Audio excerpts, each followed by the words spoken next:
Assalamualaikum warahmatullahi wabarakatuh. Waalaikumsalam warahmatullahi wabarakatuh. Alhamdulillah wa kafa. Asyhadu an la ilaha illallah wahdahu la syarika lah. Iqraran bi rububiyyatihi wa jalalihi. Wa asyhadu anna sayyidana Muhammadan abduhu wa rasuluh al-mustafa min sa'iril khalqi. Allahumma salli wa sallim wa barik wa sallim wa barik ala sayyidina wa habibina wa syafi'ina wa qurrati a'yunina wa maulana Muhammadin wa ala alihi wa ashabihi ahli sidqi wal wafa. Amma ba'd. Ma'asyiral muslimin, saudaraku seiman, seagama, seakidah, segenap jamaah majlis ilmu, jamaah pengajian rutin malam Senin pada Isya Musalla Al-Hudanah yang seluruhnya saya hormati. Rahimakumullah wa hadakumullah wa hadikumullah.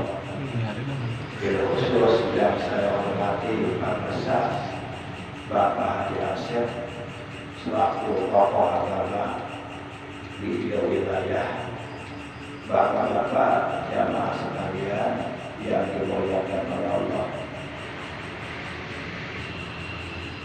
Terlebih dahulu yang paling pertama dan yang paling utama, tentu kita panjatkan puja dan puji syukur kepada Allah Azza wa Jalla yang telah menganugerahkan kepada kita berbagai macam nikmatnya yang begitu banyak tiada terhingga, baik nikmat zahir maupun nikmat batin. Alhamdulillah, bersyukur kita kepada Allah masih diberi nikmat sehat walafiat, nikmat panjang umur, terutama nikmat yang sangat amat mulia, yaitu nikmat iman Islam dan Islam, juga nikmat diberi ilmu yang bermanfaat dan barokah yang disertai hidayah. Sehingga alhamdulillah pada kesempatan malam ini memasuki malam tanggal 6 di bulan Muharram tahun baru Islam 1440 Hijriah, dengan sababiah berbagai macam nikmat dari Allah, juga tentunya dengan pertolongan Allah, kita masih dapat istiqomah duduk di majelis ilmu yang mulia ini semata-mata kita niat mentaati, menjalankan perintah Allah dan Rasulnya. Di samping juga kita niat memakmurkan mushola, memakmurkan majelis ilmu, niat silaturahim, niat mengakukan, mensiarkan, sekaligus mempertahankan ajaran Islam yang telah diajarkan oleh Nabi kita tercinta baginda yang mulia Nabi besar Muhammad sallallahu alaihi wasallam. Semoga kita semua yang hadir pada malam ini, juga saudara-saudara kita semuanya oleh Allah Subhanahu wa taala dijadikan sebagai hamba-hamba Allah yang pandai bersyukur kepada Allah Subhanahu wa taala, dijadikan hamba-hamba Allah yang sholat, yang istiqomah dalam menjalankan perintah-perintah Allah dan Rasulnya, juga dalam mengamalkan sunnah-sunnah Rasulullah Sallallahu Alaihi Wasallam.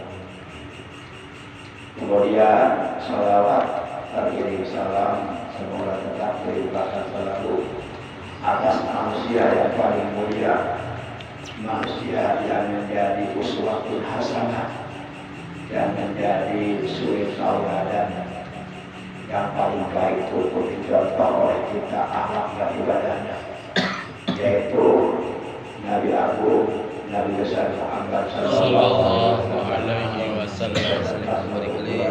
beliau, para sahabat beliau, dan seluruh beliau, tentunya beliau yang tetap setia kepada beliau, yang tetap cinta kepada beliau, yang tetap istiqomah secara istiqomah menjalankan perintah-perintah beliau, menjauhi larangan-larangan beliau, menghidupkan dan mengamalkan sunnah-sunnah beliau, juga melaksanakan wasiat-wasiat beliau, serta melaksanakan ajaran Islam yang telah diajarkan oleh beliau.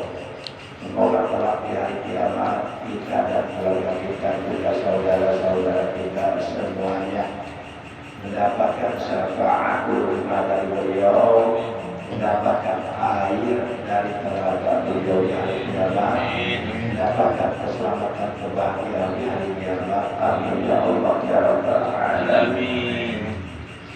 Ma'asyiral muslimin rahimakumullah wa rahmatullah wa barakatuh. Waktu berlaju terasa begitu cepat, sementara pekerjaan kita tidak pernah ada habis-habisnya. Sepanjang kita hidup dalam dunia, tentu ada aktivitas di dalam keseharian kita. Yang paling mencemaskan, yang paling mengkhawatirkan, waktu berakhir sebelum hidup punya arti. Waktu berakhir sebelum kita meninggalkan sesuatu yang baik, sesuatu yang berharga, sesuatu yang berguna, yang bermanfaat untuk orang-orang di belakang kita. Hari ini, malam ini, kita sudah berada di malam yang ke-6 di bulan Muharram tahun baru Islam 1445 Hijriah, bertepatan dengan tanggal 23 di bulan Juli 2023. Mudah-mudahan kita dan keluarga kita di tahun baru Islam ini semakin bertambah baik. Bagaimana kita, kualitas keimanan kita, kualitas ketakwaan kita, prestasi ibadah kita semakin meningkat, semakin bertambah baik dari tahun-tahun yang lalu. Dan memang kita harus berusaha untuk menjadi lebih baik. Kita memang harus berusaha dan diperintahkan supaya berusaha untuk meningkatkan kualitas keimanan kita kepada Allah, untuk meningkatkan kualitas ketakwaan kita kepada Allah, untuk meningkatkan kualitas prestasi ibadah kita kepada Allah, agar supaya jauh lebih baik, lebih meningkat dari tahun-tahun sebelumnya. Assalamualaikum. Waalaikumsalam.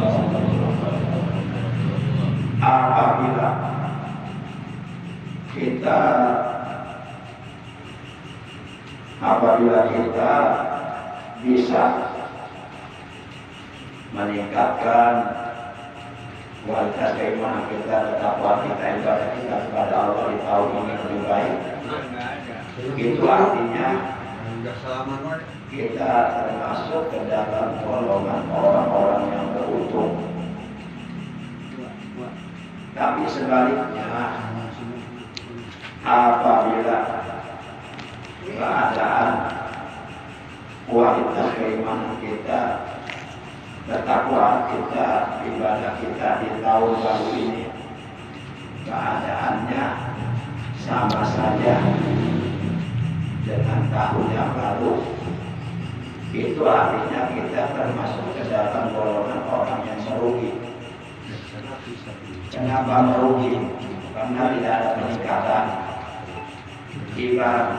Ibarat dagang dari tahun ke tahun tidak ada peningkatan, begitu saja, enggak berkembang, rugi.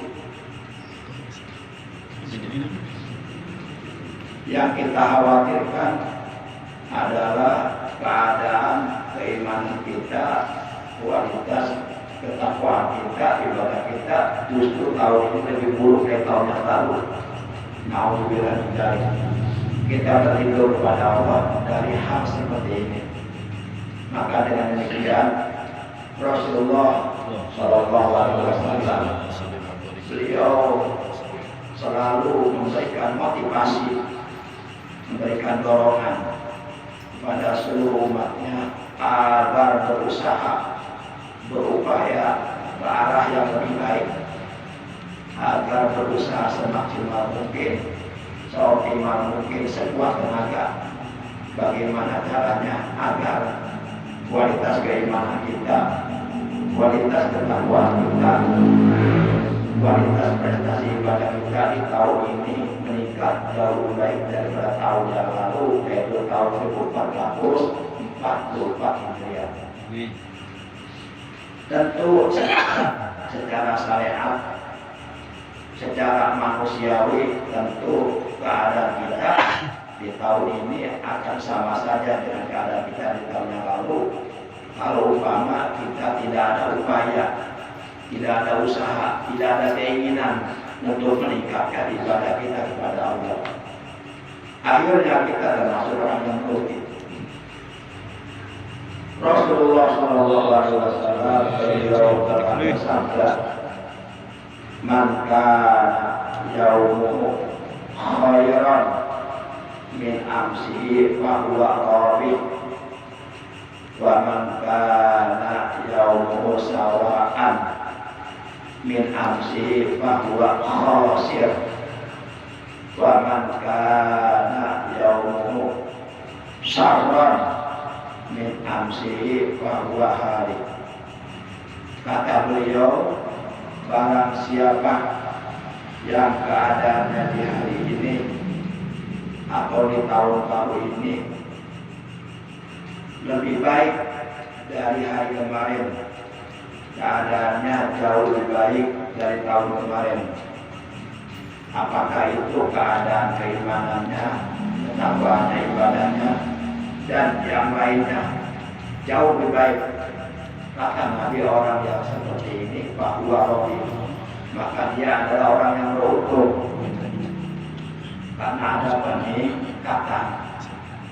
Jadi kita harus berusaha untuk meningkatkan.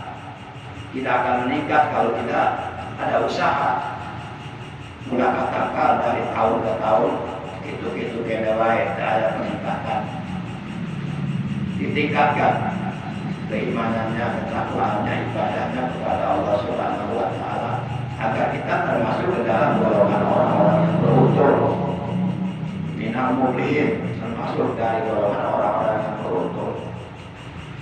Yang dimaksud golongan orang-orang beruntung menurut Allah dan Rasulnya adalah golongan orang-orang yang nantinya di akhirat oleh Allah akan dijadikan penghuni surga.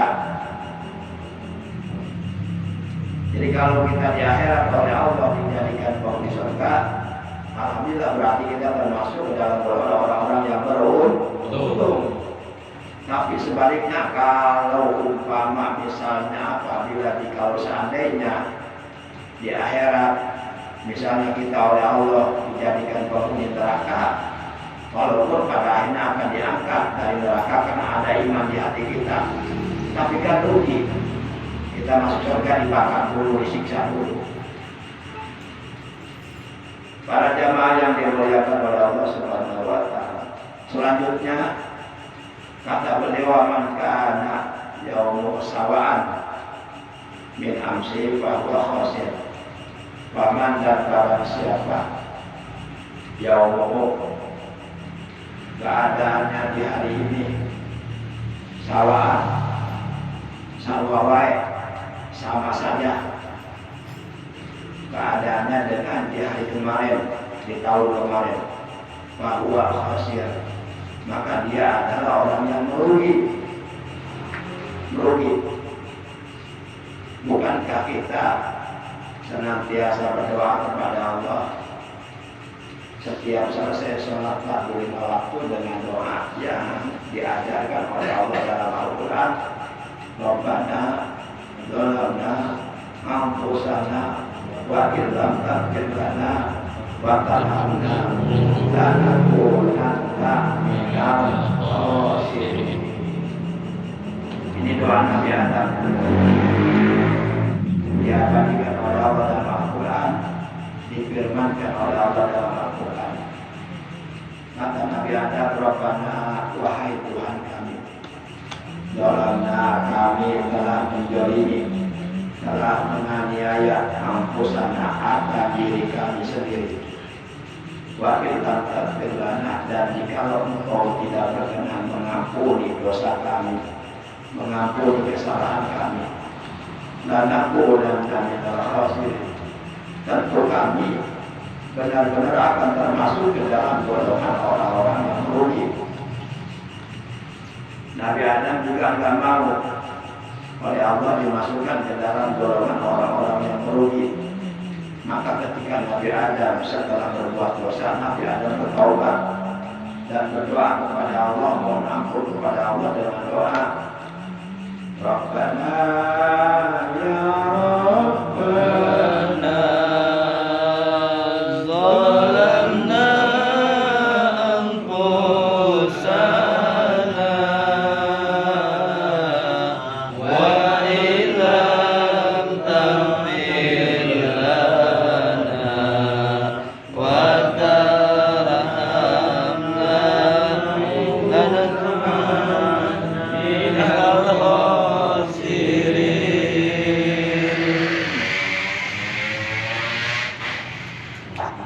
Jadi Nabi Adam nggak mau oleh Allah dimasukkan ke dalam golongan orang-orang yang merugi, orang-orang yang celaka, orang-orang yang nantinya oleh Allah akan diajak di neraka. Makanya beliau bertobat setelah beliau melakukan pelanggaran terhadap apa yang dilarang oleh Allah kepadanya, yaitu mendekati pohon yang dilarang oleh Allah yang ada di surga. Namanya pohon apa? Kebanyakan orang menyebutnya pohon khuldi. Tapi kalau saya lihat keterangan dalam kitab tafsir jalan lain, itu namanya pohon khimtoh. Ma'asyiral muslimin rahimakumullah wa hadakumullah wa hafizakumullah. Nah, kalau saya setelah membaca doa Nabi Adam tersebut dan saya mengambil pelajaran dari doa tersebut, lalu saya membuat doa yang bersumber dari doa itu. Karena doa Nabi Adam tersebut intinya mengakui bahwa dirinya telah berbuat zalim, telah melanggar larangan Allah, telah melakukan kesalahan, telah menganiaya dirinya sendiri. Nabi Adam mengakui dengan penuh kesadaran, dan lalu kemudian Nabi Adam memohon ampunan Allah. Seandainya Allah tidak mengampuni dirinya dan tidak menyayangi dirinya, Nabi Adam mengatakan lanakunanna minal khasirin, tentu kami akan benar-benar termasuk ke dalam golongan orang-orang yang merugi. Maka dari doa ini kita bikin doa lagi. Bagaimana? Rabbana la taj'alna minal khasirin waj'alna minal muflihin fid dunya wal akhirah. Rabbana, wahai Tuhan kami, la taj'alna, semoga Engkau tidak menjadikan kami minal khasirin, dari golongan orang-orang yang merugi. Waj'alna, jadikanlah kami ya Allah minal muflihin, termasuk ke dalam golongan orang-orang yang beruntung, yaitu orang-orang yang di akhirat akan dimasukkan ke dalam surga dan menikmati berbagai macam kenikmatan sempurna tiada tara di dalam surga. Kenikmatan yang kata Nabi ma'ala ainun, kenikmatan yang kata Allah ma'ala ainun ra'at wala udhun sami'at wala khotora ala qalbi bashar. Kenikmatan di surga itu belum pernah terlihat oleh mata, kenikmatan di surga itu belum pernah terdengar oleh telinga, Kenikmatan di surga itu belum pernah tersirat di benak hati manusia. Artinya kenikmatan-kenikmatan yang sudah disediakan oleh Allah dalam surga untuk hamba-hambanya yang beriman dan beramal soleh, untuk hamba-hambanya yang beruntung karena memperbanyak amal soleh, memperbanyak ibadah, memperbanyak berbuat baik. Kenikmatan itu tidak bisa dibayangkan seperti apa nikmatnya. Nikmat surga nggak bisa dibayangkan dan nggak usah dibayangin. Ngapain ngebayangin nikmat surga? Tapi ya kita harus bisa membuktikan kalau nikmat surga itu luar biasa. Caranya laksanakan perintah-perintah Allah dan Rasulnya, jauhi larangan-larangan Allah dan Rasulnya. Insya Allah akan terbukti semuanya. Para jamaah yang dimuliakan oleh Allah Subhanahu wa Ta'ala. Jadi kalau bisa setelah kita berdoa Rabbana zalamna anfusana wa illam taghfir lana wa tarhamna lanakunanna minal khasirin, disambung dengan doa Rabbana la taj'alna minal khasirin waj'alna minal muflihina fid dunya wal akhirah. Mantap udah. Itu sambungannya itu doa kalau Bapak cari di kitab-kitab gak akan ketemu. Gak akan ketemu di kitab manapun. Itu doa dari saya itu enggak. Kalau mau silakan amalkan, kalau gak mau ya gak apa-apa. Gak maksa ini. Bebas. Para jamaah yang dimuliakan oleh Allah Subhanahu wa Ta'ala. Kemudian selanjutnya yang terakhir kata beliau, wa man kana yaumuhu syarran min amsihi bahwa hari. Mohon maaf nih, saya baca huruf-hurufnya enggak masih karena ada kendala, karena suaranya lagi begini, lagi serak-serak rombeng, serak-serak rusak, serak-serak kacau. Malumlah kebanyakan manggung, kebanyakan konser. Nah, yang terakhir kata beliau, waman dan barang siapakah anak yang ada yasiman pokok yaumuhu harinya, maksudnya hari ini atau tahun ini. Syarron itu lebih buruk, lebih jelek min amsi dari hari kemarinnya. Jadi kalau keadaan keimanan kita, keadaan ketakwaan kita, keadaan prestasi ibadah kita kepada Allah di hari ini atau di tahun baru ini justru malah lebih jelek, justru malah lebih buruk dari hari kemarin, dari tahun kemarin. Maka kita akan termasuk ke dalam golongan orang-orang yang halik, orang-orang yang celaka.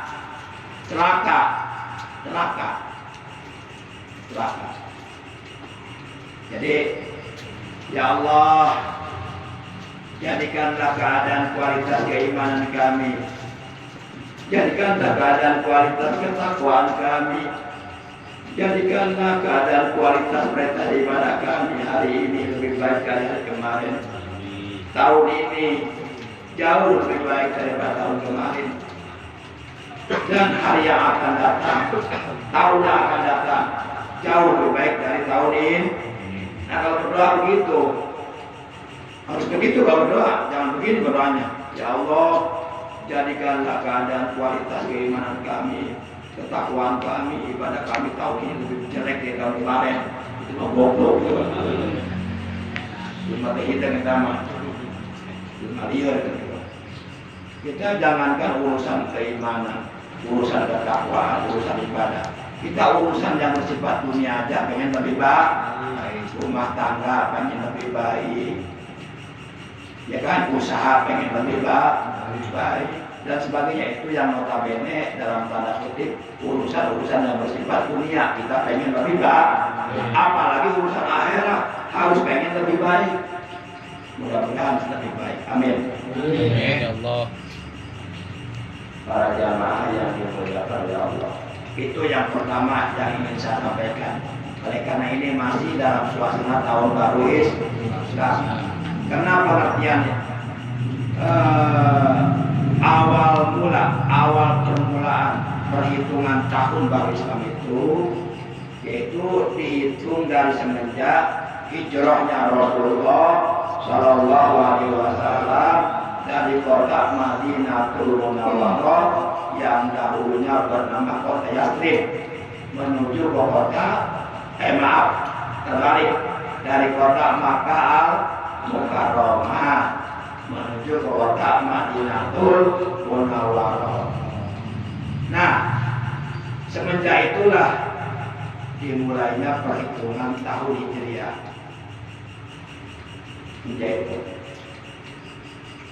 Jadi secara bahasa, secara lugah, secara etimologi, hijrah itu artinya pindah. Maksudnya pindah dari yang tidak baik kepada yang lebih baik, dari malas kepada rajin, dari tarang ngaji ayat madaek ngaji, pindah dari tarah udang tengah boting ayat madaek udang tengah boting. Ada udang tengah boting osok. Naon? Maksudnya tahajud nanti siapa apa sih? Nanti bangun-bangun loba aku. Nya, paling garek maling budang tengah boting. Para jamaah yang dimuliakan oleh Allah. Nah itu pengertian hijrah secara bahasa. Jadi al-hijrah itu ayat al-intiqalu. Jadi al-hijrah lugatan ya al-intiqal. Pengertian hijrah menurut bahasa adalah al-intiqal, pindah. Rasulullah pindah tuh. Pindah di mana? Di Mekah ke mana? Ke Madinah. Lalu kemudian keadaan Rasulullah dan para sahabatnya di Madinah lebih baik tuh. Jauh lebih baik. Islam di Madinah cemerlang, bercahaya sampai menyebar kemana-mana. Ketika di Mekah Rasulullah banyak tantangan, situasinya terjepit, sempit, banyak siksaan, banyak para sahabat yang nggak kuat disiksa oleh orang-orang kafir, oleh Abu Jahal, Abu Lahab, Utbah, Walid. Mereka disiksa, mereka diborgol tangannya pakai tali, kemudian talinya dibawa kuda, dilahirkan dengan kencang, diberikan tali, siksaan luar biasa, sampai para sahabat udah nggak merasa kuat. Sampai para sahabat mendesak kepada Rasulullah, ya Rasulullah, ayo kita segera hijrah, ayo kita segera pindah ke Madinah. Kapan ya Rasulullah kita hijrah? Rasulullah menjawab, bentar, sabar. Saya tidak akan melakukan hijrah dari Mekah ke Madinah sebelum datang perintah, sebelum datang turun wahyu Allah. Akhirnya turun juga wahyu Allah yang memerintahkan hijrah. Ya ibadiyalladzina amanu inna ardi wasi'ah fa iyaya fa'budun. Ini ayat yang memerintahkan hijrah. Nah, mulai Allah selanjutnya. Tapi sorangan. Datang sorangan ya.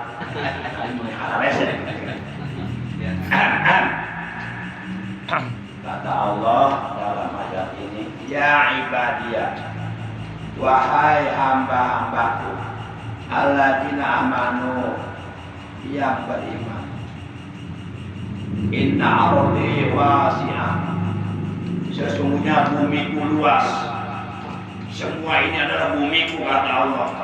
Mekah bumiku, Madinah bumiku, dimanapun di dunia ini, semuanya adalah bumi ciptaanku.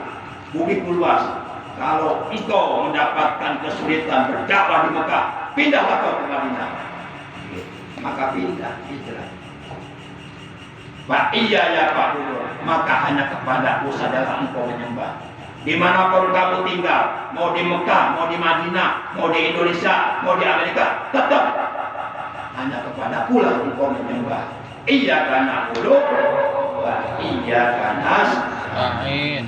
Hanya kepada engkau ya Allah kami menyembah, dan hanya kepada engkau ya Allah kami mohon pertolongan. Iyyaka ing Gusti moloko na'budu jaluk na'budu ibadah ingsun sedaya, wa iyyaka lan ing Gusti moloko nasta'in jaluk pitulung ingsun sedaya. Para jamaah yang dimuliakan oleh Allah Subhanahu wa Ta'ala. Akhirnya setelah turun wahyu tersebut, barulah Rasulullah mulai mempersiapkan keberangkatannya ke kota Madinah al-Munawwarah. Malam Senin. Rasulullah itu hijrahnya hari Senin, tanggal 12 Rabiul Awal tahun 1 Hijriah. Rasulullah itu lahirnya juga hari Senin, tanggalnya juga tanggal 12, bulannya juga bulan Rabiul Awal, hari tanggal bulan sama, cuma tahun yang berbeda. Beliau lahirnya tahun 53 sebelum Hijriah, atau bertepatan dengan tanggal 20 April tahun 571 Masehi. Kemudian beliau wafatnya juga sama, hari tanggal bulan sama, harinya hari Senin, bulannya Rabiul Awal, tanggal 12, cuma tahun yang berbeda. Beliau wafat tahun 11 Hijriah di usia 63 tahun. Beliau lahir di Mekah Al-Mukarramah, wafat di Madinah dan dimakamkan di Madinah. Nah, ini jarang, ini keistimewaan buat Rasulullah. Hari lahirnya, hari hijrahnya, hari wafatnya sama harinya, sama tanggalnya, sama bulan. Luar biasa, sangat unik. Nah, malam itu, malam Senin, Rasulullah bersabda kepada Sayyidina Ali, "Ya Ali, Nur, di mana? Wahai Ali, malam ini engkau tidur di tempat tidur. Malam ini aku akan keluar, akan melakukan hijrah, akan melakukan perintah Allah. Aku disuruh pindah sama Allah ke kota Madinah. Tapi Rasulullah nggak langsung ke Madinah, ke rumah Abu Bakar Siddiq dulu supaya Abu Bakar Siddiq nanti menemani perjalanan Rasulullah ke Madinah. Pada malam itu di luar rumah Rasulullah sudah banyak orang kafir. Ada 12 jawara, perwakilan dari 12 suku yang dipimpin oleh Suraqah. Masing-masing mereka memegang golok, memegang pedang. Untuk apa? Untuk membunuh Rasul. Di 12 jawara ini, 12 orang kafir ini mendapatkan tugas dari Abu Jahal, bagaimanapun caranya malam ini supaya Rasulullah dibunuh dan dibawa kepalanya ke hadapan Abu Jahal. Nah, dan kurang bingung kayak kurang arek awak imah, luar imah, bisa 12 dan sabda bingung tuh orang. Siap tuh. Orang masih yang kecil mah. Rasulullah sebenarnya tahu kalau di luar ada orang kafir mau membunuh beliau, makanya beliau ambil pasir. Beliau membaca ayat yang termaktub dalam Al-Quran surat Yasin ayat 8 ya. Waja'alna min baini aydihim sadda wa min khalfihim sadda fa'arsainahum fahum la yusirun. Fahum maka mereka la yusirun, tidak bisa lihat. Kemudian ditaburkan pasir, Rasulullah buka pintu keluar, aman selamat. Itu orang kafir keluar nunggu Rasulullah keluar, padahal sudah keluar. Tenempur, belah buksia. Ditaguan buka subuh, keluar ya Rasulullah. Akhirnya dobrak pintu, jebol. Mereka lihat ada yang sedang tidur, dikiranya sedang tidur Rasulullah. Pas dibuka selimutnya Sayyidina Ali, tidak pada takut sama Sayyidina Ali mah. Sayyidina Ali dilawan singa padang pasir, Hanya nanya mereka, "Ya Ali, aina Muhammad?" Ali, mana Muhammad? "Qad hajara ilal Madinah." Muhammad sungguh telah pergi hijrah ke Madinah. Aduh suwe aing. Aing sapenting jemput terus hari ada baru suka teh. Lebih banget. Udah, mereka nggak berani sama Sayyidina Ali. Sayyidina itu singa padang pasir, bisa melawan 10 musuh. Mereka udah tahu itu, takut mereka. Akhirnya mereka apes lah. Bahasa orang apes. Udah nggak berhasil. Semalam suntuk nunggu Rasulullah keluar. Pas subuh udah nggak ada. Udah mereka kecewa. Pulang mereka. Rasulullah malam itu tidak langsung ke Madinah. Bersembunyi dulu. Karena kalau terus melakukan perjalanan takut tercium kepergiannya. Takut tercium perjalanan oleh orang kafir. Maka beliau bersembunyi dulu di dalam sebuah gua. Ditemani oleh Abu Bakar Siddiq, namanya Gua Sur. Gua Sur. Jabal Sur. 3 hari 3 malam Rasulullah ditemani oleh Abu Bakar Siddiq, oleh Sayyiduna Abu Bakar Siddiq di dalam gua dengan perbekalan secukupnya seadanya. Mereka berdua menahan lapar, menahan kedinginan kalau malam, menahan kepanasan kalau siang di dalam gua. Nah, kemudian orang-orang kafir yang mereka kecewa tadi sedang melakukan perjalanan menuju pulang. Mereka bertemu dengan seorang penggembala kambing, dan lalu mereka mendapatkan informasi dari sang penggembala kambing bahwa Rasulullah sekarang sedang melakukan perjalanan ke Madinah. Mereka balik belakang, dikejar terus pakai kuda. Kudanya kuda perang, bukan kuda tetelo yang larinya cepat. Akhirnya terkejar Rasulullah. Pas setelah keluar dari gua, melanjutkan dan terkejar. Nah, di antara mereka ada yang melarikan kudanya dengan sekencang-kencangnya. Namanya Suroko.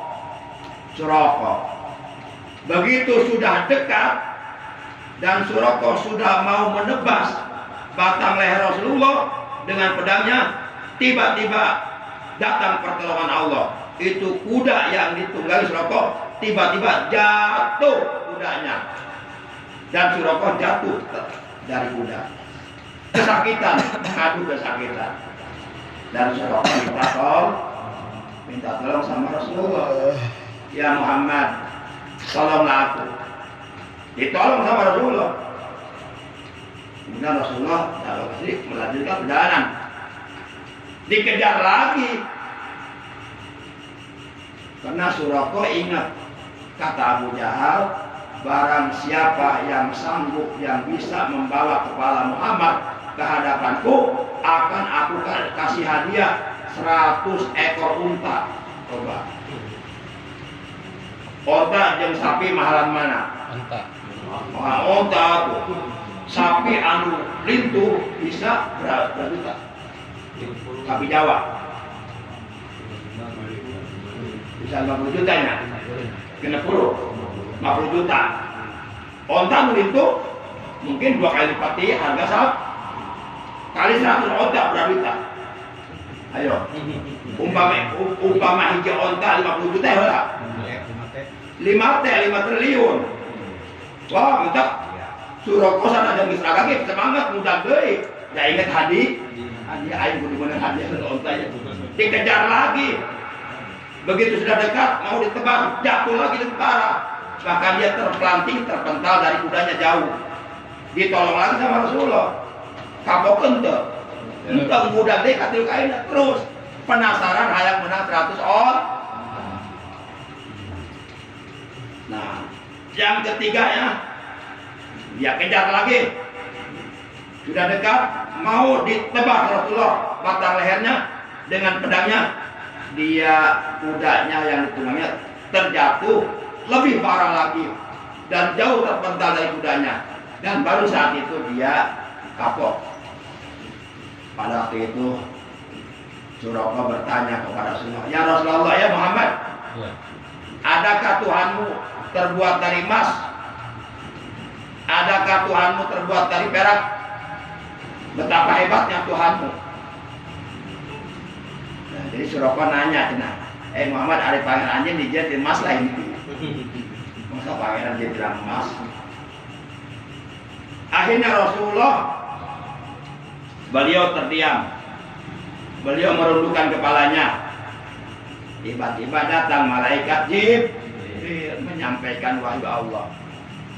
Qul huwallahu ahad, Allahus samad, lam yalid wa lam yulad wa lam yakul lahu kufuwan ahad. Cek Allah, katakanlah oleh Muhammad kepada Suraka yang tadi bertanya, adakah Tuhanmu terbuat dari emas? Katakan sama dia, Huwallahu ahad, dialah Allah Tuhan yang Maha Esa, Allahus samad, Allah tempat tergantung padanya segala sesuatu, lam yalid wa lam yulad, Allah tidak beranak dan tidak pula diperanakan, wa lam yakul lahu kufuwan ahad, dan tidak ada sesuatu pun, tidak ada seorang pun yang bisa menandingi Allah, yang bisa menandingi kehebatan Allah. Itulah Tuhanku. Nah, itulah asbabun nuzul, sebab-sebab turunnya surat Al-Ikhlas ayat 1 sampai ayat 4 ketika Rasulullah hijrah dari Mekah ke Madinah. Para jamaah yang dimuliakan oleh Allah SWT. Nah, cerita selama 3 hari 3 malam Rasulullah bersembunyi di dalam gua Sur. Itu Sayyidina Abu Bakar Siddiq dipatuk ular. Ternyata konon ular yang mematuk kakinya Sayyidina Abu Bakar Siddiq, ular yang sudah beratus-ratus tahun kangen pengen ketemu Rasulullah. Dan saat itu posisi kaki Abu Bakar Siddiq menghalangi wajah Rasulullah, makanya dipatuk kakinya, biar turun kakinya sehingga ular bisa melihat wajah Rasulullah. Sakit itu teh orang kangen rindu hayang kapanggih Rasulullah. Tak kira-kira orang hayang kapanggih Rasulullah teh ya. Mu elek orang ya. Nah, kan Rasulullah sedang tidur di atas pangkuan pelipis Sayyidina Abu Bakar Siddiq. Dipatuk ularnya Sayyidina Abu Bakar Siddiq. Sakit luar biasa. Bisa terpercaya. Yang dikikil orang teh sakit, cobaan nyanyi orang. Kau mau orang kobra mah? Kobra apa korba? Korma. Nah, sakit, tapi rasa sakit patukan ular ditahan sekuat tenaga oleh Abu Bakar Siddiq. Kenapa? Karena Abu Bakar Siddiq tidak mau mengganggu Rasulullah sedang istirahat. Ditahan sampai enggak kuat nahan. Air mata Abu Bakar Siddiq menetes. Tetesan air mata jatuh di pipi Rasulullah. Posisi dekat matanya Rasulullah terbangun. Lalu Rasulullah bertanya, "Ya Abu Bakar, lima hajatah?" Wahai Abu Bakar, kenapa engkau menangis? Ya Rasul, sebenarnya dari tadi saya nahan sakit. Sakit apa? Kaki saya ya Rasul. Kenapa? Dipatuk ular dari tadi. Kenapa engkau tidak membangunkan aku? Tidak ya Rasul, engkau sedang istirahat. Aku nggak mau mengganggu engkau. Luar biasa Abu Bakar Siddiq. Adabnya, takdimnya memuliakan Rasulullah Sallallahu Alaihi Wasallam. Akhirnya itu kaki Abu Bakar Siddiq yang dipatuk ular diusap sama Rasulullah. Tentu pakai bacaan berenyak. Diusap seketika sembuh. Alhamdulillah. Karena Rasulullah itu doanya diijabah. Rasulullah kalau pengen apa aja dijabah. Seandainya Rasulullah ingin menjadi manusia terkaya sealam jagat raya, itu oleh Allah akan dipenuhi. Seandainya Rasulullah ngomong, "Ya Allah, ya Rabb, seluruh gunung di alam dunia jadikan emas untukku," pasti jadi emas. Seandainya Rasulullah mau ingin menjadi king of king, raja di atas raja, maka Allah akan menjadikan beliau raja di atas seluruh raja. Seluruh raja di dunia di bawah kekuasaan beliau. Kalau mau. Seandainya Rasulullah mau ya menjadi manusia terkaya sealam jagat raya, manusia terhebat sealam jagat raya, seandainya mau, pasti oleh Allah dipenuhi keinginannya. Sebab Allah sudah menawarkan demikian kepada Rasulullah. Sebagaimana firman Allah dalam Al-Quran surat Ad-Duha ayat 5, wala saufa yu'tika rabbuka fatarda. Cek orang makia wala saufa lam tauhid, wala saufa yang benar-benar bakal, saufa bakal yu'tika Allah mereka anjing Muhammad. Merek naon bae ka hayang anjeun kalau bakal tumponan. Patardo asal Nabi Muhammad hatina sen. Jadi bahasa orang kia, "Hei Muhammad," kalau dibahasa dengan bahasa kita, "Hei Muhammad, engkau pengen apa? Minta aja sama aku. Pasti aku penuhi." Cek Allah. Tapi Nabi Muhammad malah ceri. Ditawaran gitu, coba tahu Allah nawaran gitu ka urang aku mata. "Hei masyarakat Cikarang Tekel, kamu pengen apa?" kata Allah. "Jika kamu ingin menjadi manusia terkaya dalam jagat raya, aku jadikan engkau manusia terkaya dalam jagat raya." Kira-kira apa tetap? Apa orang mau? Langsung ngacu orang Holanda. Ya orang. Rasulullah malah menangis. Ijan ya Rabb, la arda wa wahidu min ummati finnar. Ya Allah ya Rabb, apapun yang akan kau berikan kepadaku, berikan saja. Jadikan aku manusia terkaya dalam jagat raya. Jadikan aku raja di atas raja. Tapi semuanya itu tidak akan membuat hatiku senang selama aku mendengar ada umatku yang masuk neraka. Luar biasa Rasulullah. Rasulullah inginnya itu umatnya selamat dari api neraka. Semuanya masih syahid. Makanya beliau selama 23 tahun berdakwah di Mekah Madinah. Korbankan waktunya, korbankan keluarganya, korbankan hartanya, korbankan tenaganya. Demi siapa? Demi kecintaannya kepada umatnya Nabi Muhammad. Nah sekarang tinggal kita membuktikan kecintaan kita kepada beliau. Rasulullah sudah berdarah-darah, meneteskan darahnya untuk umatnya. 70 orang sahabat yang hijrah ke Madinah sebelum Rasulullah berangkat. Itu atas perintah Rasulullah. Kata Rasulullah, kalian berangkat duluan. Kalau kalian berangkat duluan tanpa ditemani aku, kalian akan aman selamat sampai Madinah. Tapi kalau aku berangkat hijrah ke Madinah bersama kalian, pasti kita akan dikejar-kejar oleh orang kafir. Karena mereka mengancam aku, nyawaku yang mereka inginkan, bukan nyawa kalian. Udah kalian berangkat duluan supaya nggak dikejar. Aku nanti belakangan bersama Abu Bakar Siddiq. Itu Rasulullah cinta menyelamatkan umatnya. Karena yang diinginkan oleh kafir bukan nyawa para sahabat, tetapi nyawa Rasulullah. Makanya Rasulullah belakangan disuruh 70 orang sahabatnya berangkat hijrah supaya aman, supaya nggak dikejar-kejar oleh orang kafir. Aman mereka sampai Madinah. Jadi sebelum Rasulullah berangkat ke Madinah, itu 70 orang sahabatnya dulu berangkat ke Madinah atas perintah Rasulullah. Tuh demi cintanya menyelamatkan umatnya sampai begitu. Sampai Rasulullah harus sembunyi dulu di gua, di Gunung Sur, di Jabal Sur. Nah para jamaah, nah sekarang tinggal kita membuktikan kecintaan kita kepada Rasulullah secara global, secara universal, secara integral. Paling tidak untuk membuktikan kecintaan kita kepada Rasulullah cukup. Apapun yang beliau perintahkan, laksanakan selagi kita mampu. Apapun yang beliau larang, tinggalkan selagi kita mampu. Itu aja dulu. At-ta'atu ala awamirhi wal ijtinabu ala nawahi. Mentaati perintah-perintah Rasulullah, menjauhi larangan-larangan Rasulullah. Itu salah satu di antaranya untuk membuktikan kecintaan kita kepada Rasulullah. Rasulullah minta berjamaah, orang berjamaah. Bisa tuh berjamaah? Bisa. Beres suku kalau diberi suku kita lempang nggak mesti berjamaah, bisa. Ini taruh naik berjamaah, taruh naik ke masjid. Sakada ke masjid bis modal, naik disolatkan. Malaikat siapa suwe hidup teh. Syukur sehat, kerja-kerja, mengigiras kemana-mana. Ke Jakarta nepi, ke Ancol nepi, Taman Mini nepi, jarah ke Sunan Gunung Jati nepi. Ari masjid di kiri mah teu nepi siap leguk.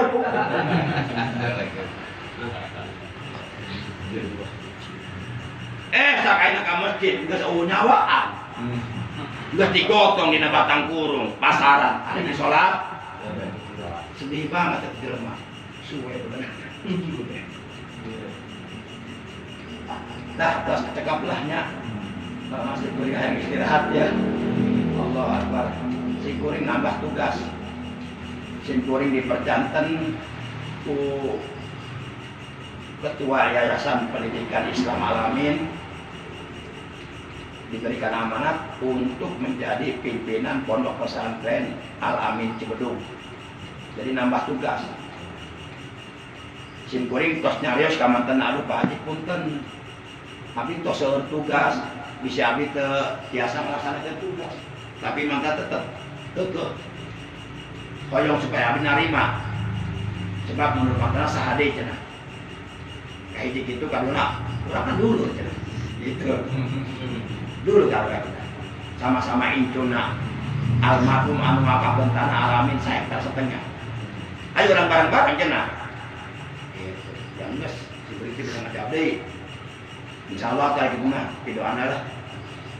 Simkuring saratna banyak di FPI Wahabi Abdurrahman bin Fadil Al-Jufri ditunjuk dipercaya ku seluruh ikhwan akhwat DPC FPI Barusa janten ketua LDF ketua lembaga dakwah PRON Persaudaraan Islam di TKN Suryalaya Toriko Padilawan Sabandia Simkuring dipercanten janten pembina Toriko sewilayah Cibarusa. Bahkan Simkuring tos dilantik, tos dikukuhkeun diangkat janten Badar Hakim Pangsa Abano Pondok Pesantren Suralaya. Di Masjid Al-Amin Simkuring ketua DKM tos hampir 10 tahun ya. Ganti-ganti ya. Padahal Simkuring minta diganti, misalnya pensiun dia. Ajen dari gaji lah. Ajen